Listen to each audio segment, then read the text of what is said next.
Do you want to say something funky or random? Oh, I don't know. I'm not good at that. That's what I'm here for. Plants. Yeah, grow native. I blew out the mic. I can't use that. That's probably a good thing.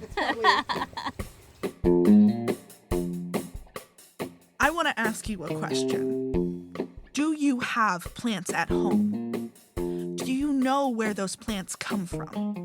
What are their names? What country, continent did they evolve on? Where they even got shipped from to make it to your house? Let me ask you another question. How many native Virginia plants can you even name? Off the top of your head, count them on your fingers. Go ahead. I'll wait. Not dandelions. Those are from Europe. Or English ivy. That is, you guessed it, from England. And right about now, you might be thinking, who even is this sassy teenager? And why do they care so much? Don't worry. Sit tight, buckle up, Buttercup. You're about to find out.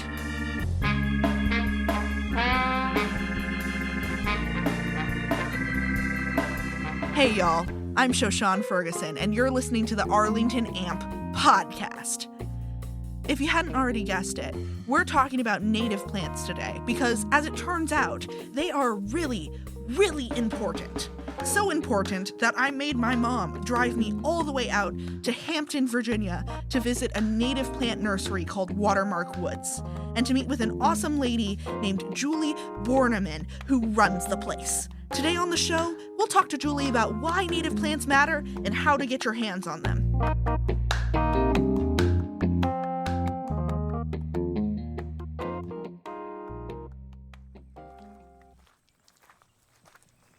Let me set the scene for you. Imagine a small clearing surrounded by trees. You can feel the sun on your back. There's a rooster crowing. People milling all around. And plastic tables all covered with potted plants. Sitting down on a bench in front of the gift shop is Julie. I'll let her talk now. I've always loved gardening. My family has always had a big garden. I grew up in the Midwest, so you could grow anything there. The soil is really nice. And then I moved out here to Virginia, where it's a little bit more challenging. And I stayed at home with my kids. And then when they got into middle school, they said, "Mom, don't come to school anymore. You need to find a hobby. You know, it's embarrassing having you at school all the time." So we started this nursery in 2014. And it's just every year it gets bigger and bigger, and we add more and more species to our list. And we are still the only nursery in Loudoun County that grows pesticide-free, 100% native plants. Why does having native species matter to local wildlife? So native plants and the local wildlife evolved for millions of years together. So a lot of them have very specialized relationships. And so it's important to have those native species that have evolved together, both the flora and the fauna. So a good example of that is the pawpaw tree, which is endemic to most of the southeastern United States. And the zebra swallowtail, sure. The zebra swallowtail is a butterfly, and the only plant that it can raise its young on is the pawpaw leaves. And so without pawpaw leaves for those little caterpillars to eat, there's no food for them, and we can't make new zebra swallowtails if we don't have pawpaw trees. So because they evolved together over millions of years, that specialized relationship is very important. And same with monarchs and milkweed and a whole host of other species have that highly specialized relationship. This strategy for bringing back native wildlife to the area is clearly paying off for Julie and Watermark Woods. We saw like 3 hummingbirds in the short time I was there. Apparently, there are frogs living under the tables. There are so many pollinators, I'm pretty sure I accidentally swallowed one. And, can you hear all the bird song? Being here makes me feel so happy, and what birds have you seen that you didn't see before this? Oh, so we have some great birds here. We have whippoorwill, which comes through in the spring. What does that look like? It's a small bird. It's considered a nightjar because you really only see or hear them at night. And it's one that in our county, there's been no documented sightings of a whippoorwill since the 70s. So, I got to get it recorded or something to document it. But I've heard it every year for 4 or 5 years now, which is really cool. People come in all the time and they'll tell us, I planted milkweed and now I have monarchs, or, I planted pipevine and now I have pipevine swallowtails, which we've never seen before. We have had people come in with kind of the opposite stories, which have been interesting. They bought a plant at Home Depot. They came home and planted it. The next morning they came out. There's a hummingbird right over there. See him on the Monarda? Oh my God. Went to visit something else. And they come home. They plant their plant from Home Depot, and the next day, underneath the plant, all dead bees, because they use pesticides. And so those pesticides go into the plant and it kills the pests, which Home Depot or larger growers think are the bees or, caterpillars that are going to eat holes in the leaves. And people don't want bees. We was with my husband the other day picking up mulch at Home Depot, and, we were looking at all the plants out there. There's not a single insect hanging around those plants. So that is a red flag. Yeah. I think maybe a good metaphor is it's the same thing with like straight people dating. If your boyfriend who's a guy has no friends who's a girl, no friends who are girls, that is a huge red flag. That is a huge red flag, because that means they may not be able to be friends with you. So like, same thing with bugs. If a plant has no bugs around it, that means it's not friendly. Right. So one interesting thing that we've noticed since we started the nursery is, so we spent a couple years coming out here as a family, cleaning up the property, restoring the property, and we would always be just laying on the bug spray like crazy. But if you notice, have you been seeing any mosquitoes or bugs or anything while we're out here? Nope. Because we have so many birds and dragonflies that we plant for. They eat all those bugs and mosquitoes. I rarely get a mosquito bite. Like twice a year I'll have 1 or 2 mosquito bites, and that's it.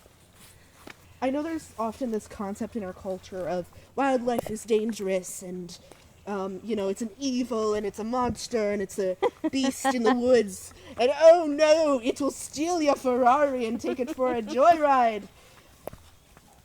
How accurate do you find that sentiment? Well, it's, they were all here first, right? We're squatters on nature's land, and we need to learn to coexist with nature. We have to live harmoniously with nature, because we can't live without nature, but nature can live without us.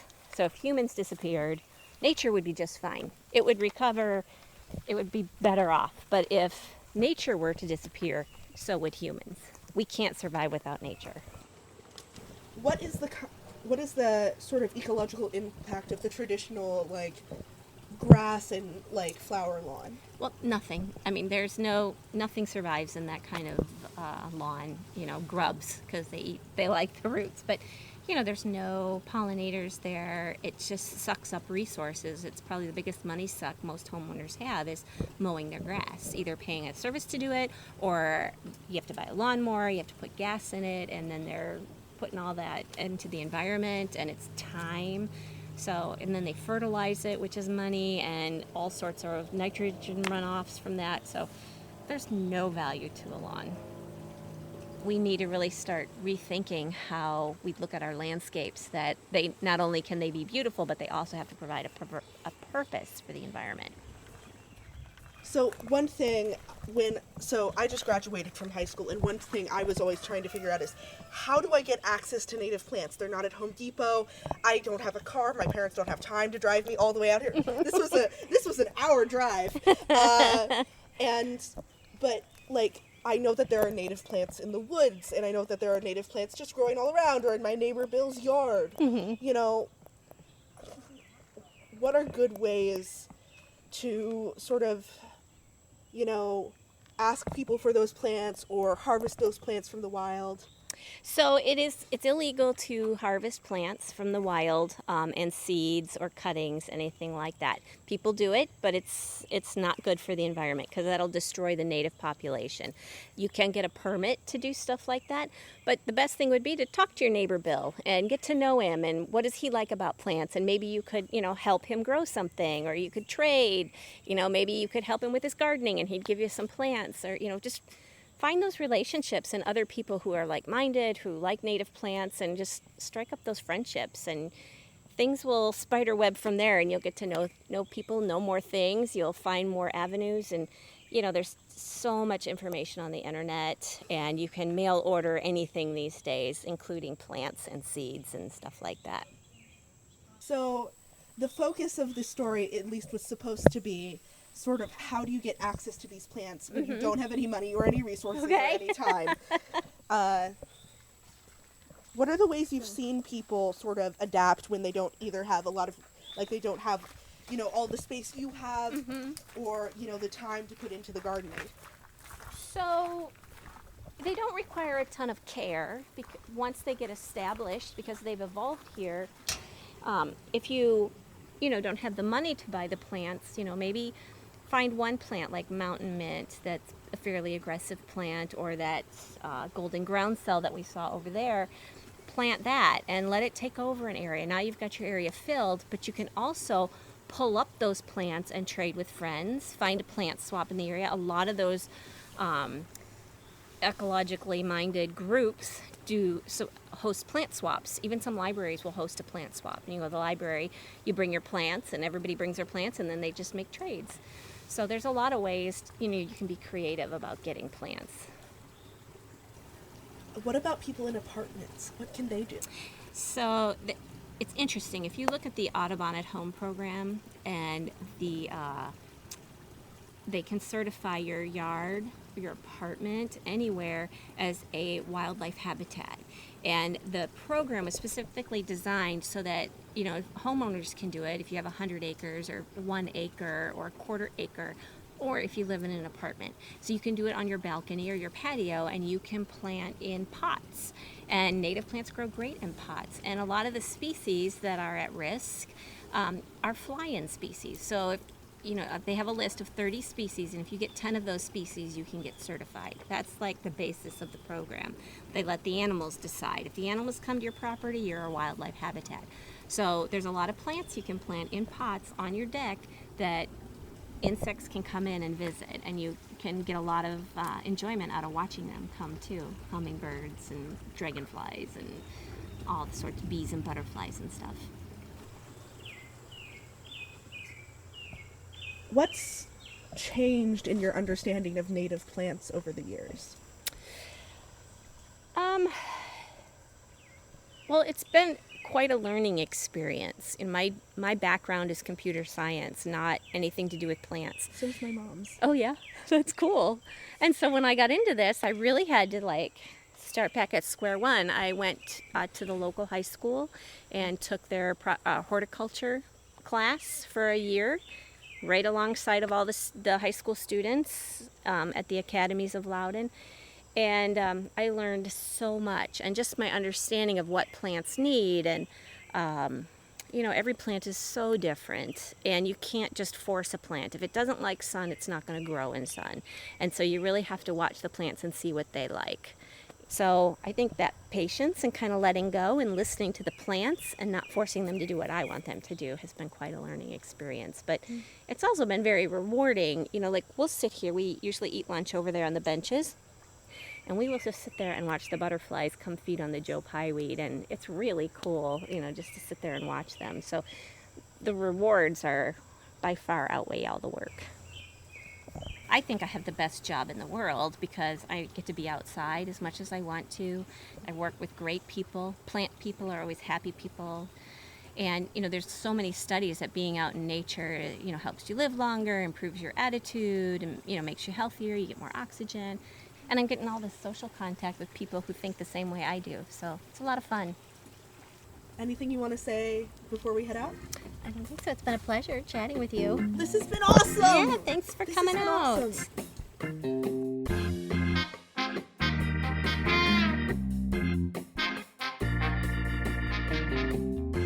That was Julie Borneman, she, her. Julie's native plant nursery is Watermark Woods in Hampton, Virginia. Like Julie mentioned, there are so many ways to start your own native garden if you live in northern VA.